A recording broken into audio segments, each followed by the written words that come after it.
Como você enxerga o luto? Você já parou para pensar no que realmente dói quando a gente percebe que alguém se foi, aquela pessoa que a gente ama?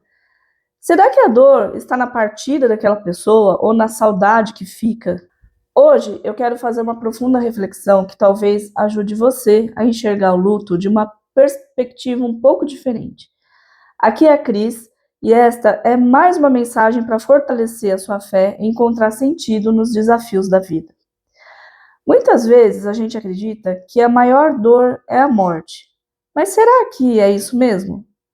O que geralmente machuca mais são as lembranças da convivência, aquelas lembranças que não teremos mais, aquelas lembranças que ficam aqui na Terra.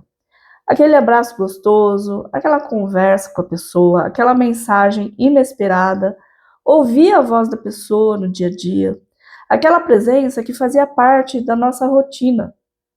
É a ausência física que, na verdade, nos faz sofrer. E isso é totalmente natural, é do ser humano. Porque, por mais espiritualizados que sejamos, ainda somos seres humanos aprendendo a lidar com desapego. Para a primeira reflexão, vou te falar uma coisa, vou te perguntar, na verdade. Será que realmente perdemos alguém? Eu costumo evitar essa palavra quando eu falo, por exemplo, sobre a minha mãe. Eu não gosto de dizer que eu perdi, eu prefiro dizer que eu a devolvi para a espiritualidade. E foi em 2013, foi justamente nesse ano, no início, que a minha mãe veio morar comigo. Ela já morava numa casa sozinha, porque meu pai já havia saído de casa, eu tenho um irmão, eu já era casada, e meu irmão também. E de tantos eventos de assalto, inclusive com ela dentro da casa, ela teve que vender. E eu a convidei para morar comigo. Ela morou um tempinho com meu irmão e depois veio em 2013. Pois bem, como eu acredito que tudo está escrito na espiritualidade, Deus faz os nossos caminhos. Logo em seguida que ela veio morar comigo, ela teve um problema, ela passou mal e ela teve que ser operada urgentemente. Era apêndice que já estava suporada. E naquele bafafá de internação, de UTI, fizeram a cirurgia urgente e depois de um tempo já no quarto, as bactérias se proliferaram novamente, que isso podia acontecer, e ela teve uma recaída. Olha, eu só sei que ela quase partiu daqui. Ela tentou o terceiro antibiótico e a médica me falou assim, ela já estava entubada, a médica me falou, se esse terceiro antibiótico não resolver, nós fizemos a cultura, se não resolver, não tem o que fazer. Eu já estava meio que desenganada. Mas aí ela se fortaleceu, ficou tudo bem, voltou para casa, graças a Deus. Só que depois disso, a saúde dela foi degringolando. Depois de um tempo, ela já tinha o quadro de diabetes, que ela controlava bem, mas depois de um tempo surgiu o Parkinson. E o Parkinson, como você sabe, hoje ainda não tem cura. Nós estamos, agora eu estou gravando esse vídeo em 2026, pode ser que tenha cura daqui para frente. E ela começou a desenvolver o Parkinson, a diabetes foi piorando, um quadro de insuficiência cardíaca também, ou seja, veio tudo ao mesmo tempo. Eu cuidando dela, chegou um dado momento que eu pensei assim, eu morava de aluguel num apartamento, eu pensei, eu vou ter que morar em algum lugar que seja maior, porque ela vai precisar de cadeira de roda. E apartamento em São Paulo, a gente não tem muita opção de apartamentos amplos. Aí eu aluguei um maior, deu tudo certo. E dito e feito, depois de um tempo ela já estava de andador, ela já estava de muleta, muleta não, bengala, e depois ela foi para a cadeira de roda.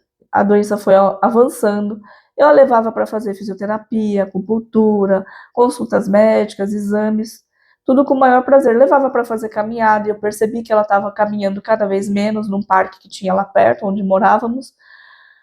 E chegou em 2019, ela começou a ter crises, que ia para o hospital, voltava, ela começou a ficar surda, já não tinha uma qualidade de vida boa, já desenvolveu disfagia. Disfagia é o ato da pessoa não conseguir engolir comida sólida. Eu tinha que fazer tudo pastoso, era sopa, era mingau, era leite. Então, assim, a qualidade de vida dela foi diminuindo. Ela já não ouvia mais, ela adorava assistir televisão. Em um momento eu tive que colocar o notebook no colo dela, com o fone de ouvido na última altura para ela conseguir ouvir. Comprei o aparelho de ouvido, ela não se adaptou. Tudo foi ficando cada vez pior e mais difícil. Idas e vindas a hospitais, até que chegou em 2020. Ela ficou internada um tempo e ela saiu justamente no dia do aniversário dela, que foi dia 20 de março. Encomendei um bolo e foi vivendo daquele jeito. Quando chegou no mês de maio de 2020, ela teve outra crise, levei para o hospital, foi internada, e o médico já me perguntou, você vai querer que entube? Sim ou não? Eu falei, não. Por quê? A qualidade de vida da pessoa só tende a piorar. Por mais que você tenha uma pessoa já idosa na sua família, você manda entubar, aquilo só vai postergar ainda mais o sofrimento dessa pessoa e de toda a família. Então eu optei por não entubar. E ela ficou internada, teve a insuficiência cardíaca, e eu só pedi assim: Deus, faça o que é melhor para ela, não para mim. Que a espiritualidade possa acompanhá-la tanto para ficar aqui na Terra, como para partir, para que ela seja devolvida para a espiritualidade. Porque naquele momento eu já não pensava em mim, nos meus sentimentos de apego à minha mãe. Eu pensava no que era melhor para ela. Quando a gente fica muito apegada à pessoa, a gente não se conforma, vem aquela revolta, a gente está tirando o direito da pessoa viver bem. Porque, como minha mãe sempre foi uma boa pessoa, certamente ela foi para um lugar muito bom. E sempre dizem, né, que quem vai não quer voltar. Agora, lógico, existem casos e casos, existem casos de acidentes, que é algo totalmente inesperado, existem casos de crianças, só que tudo isso está agendado pela espiritualidade, está marcado. Nós temos sim o livre arbítrio, mas nós temos também a responsabilidade. Tem muita gente que pega a estrada, por exemplo, e é completamente imprudente. Então acaba antecipando aquele período, que seria o período de passagem dela para o plano espiritual. Isso pode acontecer. Então, isso quer dizer que o amor, ele não termina com a morte. Jesus já nos deixou belas mensagens sobre isso. Quando eu comecei a enxergar dessa forma, algo mudou dentro de mim. Porque ninguém pertence a ninguém. Todos nós estamos apenas compartilhando uma parte dessa jornada. E assim como daqueles que amamos partiram, um dia nós também seguiremos nosso caminho. Como dizem, né? Ninguém fica para semente. O amor, ele não termina com a morte.